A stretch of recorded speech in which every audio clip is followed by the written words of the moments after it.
ከሰሞኑን ብዙ በሶሻል ሚዲያ ላይ መነጋገሪያ የሆነ ነገር አለ። አዎ እርሱም ምንድን ነው? ምንነቱስ? ከዛ በፊት ግን ለዚህ ቻናል አዲስ ከሆናችሁ ሰብስክራይብ ማድረግና ላይክ ማድረግ የደወል ምልክቱን መጫን እንዳትረሱ። ወደ ጉዳያችን ስንገባ ከሰሞኑን በሶሻል ሚዲያ ላይ አንድ መነጋገሪያ የሆነ ነገር አለ። እርሱም ስለ ዳየር ወልፍ ነው። ዳየር ወልፍ ከዛሬ ከ10,000 ዓመታት በፊት የነበረ የወልፍ ዝርያ ነው። አሁን ግን በምድራችን ዘሩም የለም ነበር። ግን ዘመን አመጣሽ በሆነው ቴክኖሎጂ በዘመኑ ሳይንቲስቶች ይህ የዳየር ወልፍ ዝርያ ተመልሶ ወደ ምድራችን አምጥተውታል። አዎ ወደ ምድራችን አምጥተውታል። ይህ ዳየር ወልፍ ብዙ ፊልሞች፣ ብዙ ተከታታይ ፊልም ተሰርቶለታል።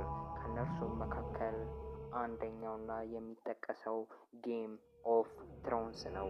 ጌም ኦፍ ትሮንስን ያላየ ሰው የለም ብዬ አምናለሁ። ምክንያቱም ከተከታታይ ፊልሞች ውስጥ አንዱ እሱ ስለሆነ ነው። አዎ እሱ ነው። አሁን ግን ስለ ፊልም ሳይሆን የማወራውም ስለ ዳየር ወልፉ ነው። ዳየር ወልፍ ትልቁ የወልፍ ዝርያ ነው።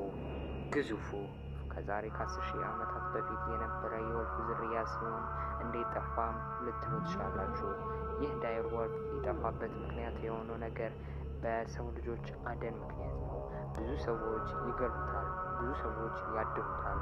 እናም በዛ ምክንያት እየተመናመነ ከሰሜናዊ የግራጫ ወልፎች ጋር ምንም ግንኙነት ስላጣ አሁን በምድራችን ላይ ዘሩም የለም ነበር። ግን ተመልሶ ወደ ምድራችን መጥቷል።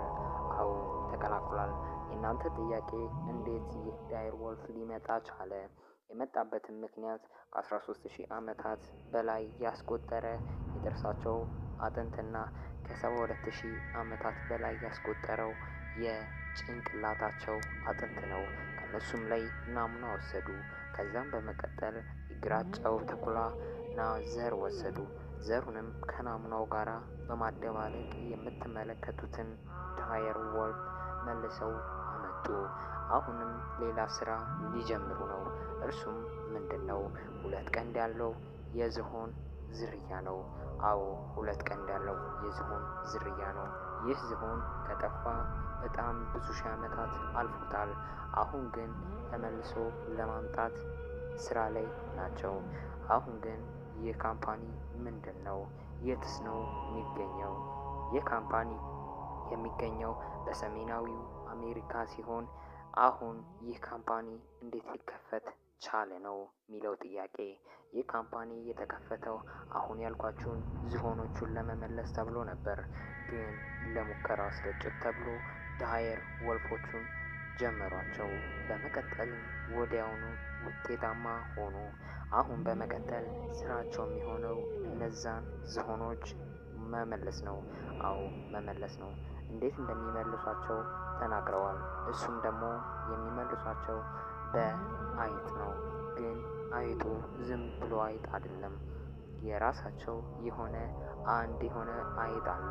እሱንም አይጥ በመጠቀም ነው ሊመልሷቸው ያሰቡት የገለጹትም። አሁን የማወራውም ስለ ዳየር ወልፉ ነው። እናም በመቀጠል ብዙ እንስሳቶች ይመለሳሉ። የጠፉትንም እናመጣቸዋለን። እዛው እንደጠፉ አይቀሩም።